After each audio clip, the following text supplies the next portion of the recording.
It is a fact that insofar as the India-EU FTA is concerned, this is an agreement that has been under discussion for quite a long time.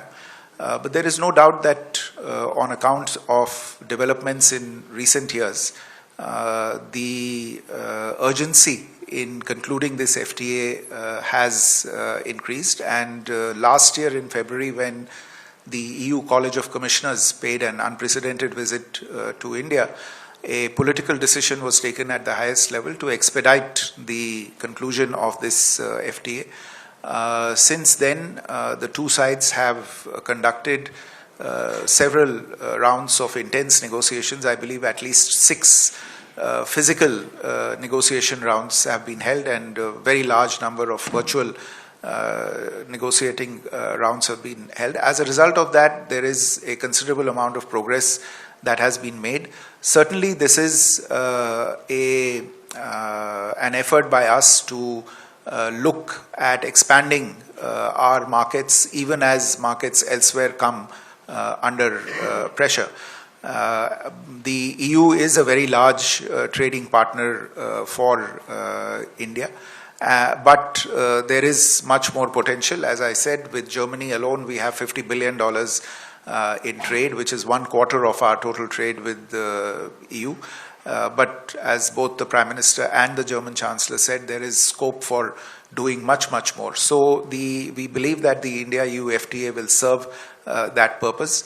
The discussions with the US as well, they are continuing to take place. We remain engaged with them, but there is no real connection between the two. They are being taken forward as independent enterprises.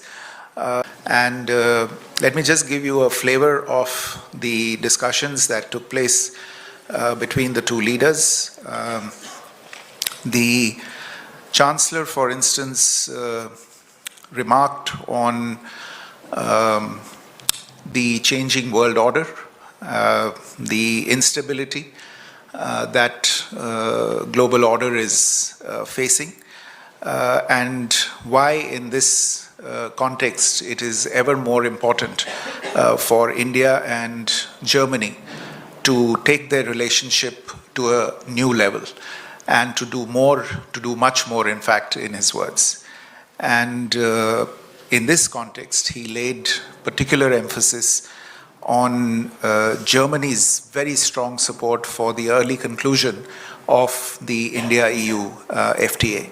As you are all aware, in another fortnight's time, the EC President and the European Council President both will be visiting New Delhi, where we hope to take these discussions forward towards a favorable conclusion. Chancellor Merz also emphasized repeatedly the strategic approach that Germany was bringing to its relationship with India, that it regarded the relationship with India as an asset in these uncertain times.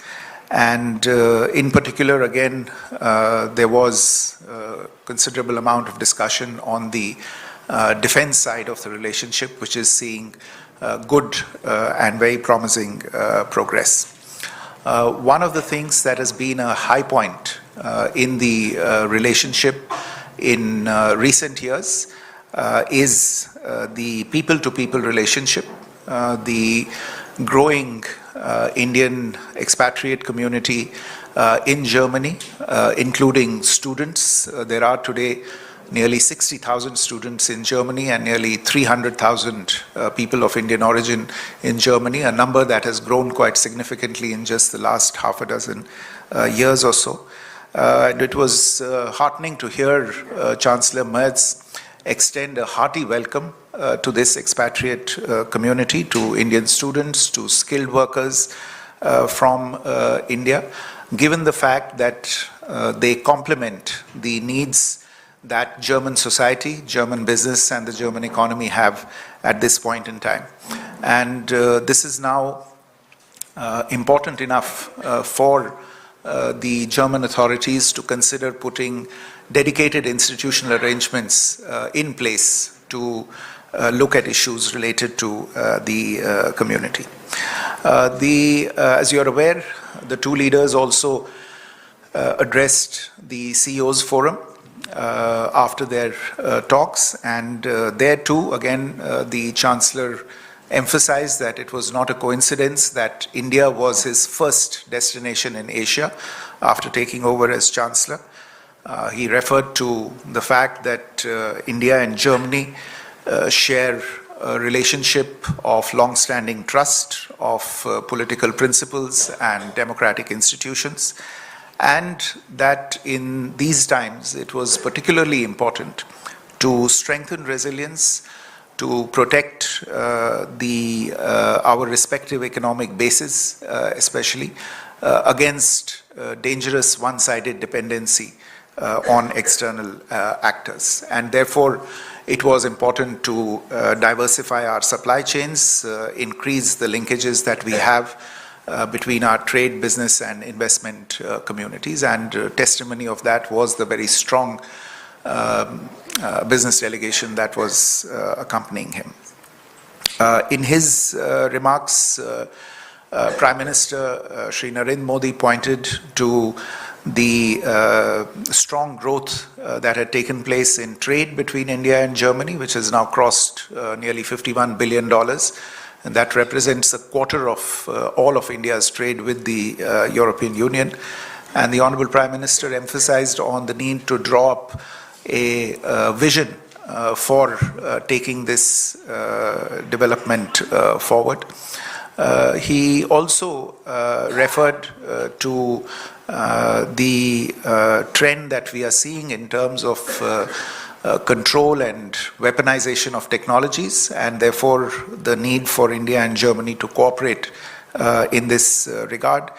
And therefore some of the agreements that are being or that were signed during this visit and announced during this visit, such as those related to semiconductors, to critical minerals, etc., were also referred to by the Prime Minister. A special mention was also made by the Prime Minister of the flagship India-Germany Cooperation Program, the Green and Sustainable Development Program, under which Germany extends assistance to green energy infrastructure programs in India. And I should say that two of those programs are in this state itself, in the form of the assistance that has been extended to the Ahmedabad Metro and to the Surat Metro project. In addition, the Prime Minister also welcomed the ongoing cooperation between India and Germany on green hydrogen, as well as the agreement that was signed, again announced during this visit, on the offtake of green ammonia from an Indian company by a German company. Prime Minister also referred, in keeping with the focus on technology cooperation between the two countries, on the need to expand our defense cooperation, the potential that was there for space cooperation. Germany has recently set up a dedicated ministry for research and development in space, so that offers new opportunities, and how science and technology has been an area of long-standing engagement between India and Germany.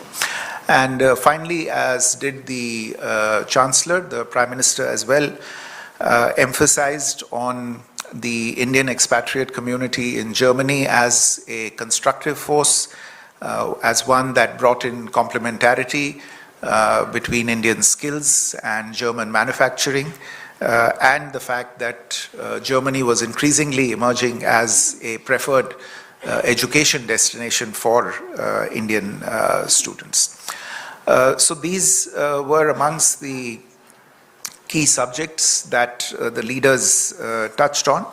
As I said, the two sides also exchanged a number of important agreements and understandings. This has been a very outcome-rich visit. 19 MOUs were signed and exchanged during this visit, and a further 8 announcements related to different areas and understandings were made. So total of about 27 outcomes during this very, very short visit that is taking place. A list of these announcements, these agreements and undertakings will be available on our website very soon after this briefing, together with the joint statement that has also been released by the two sides on the occasion of this visit.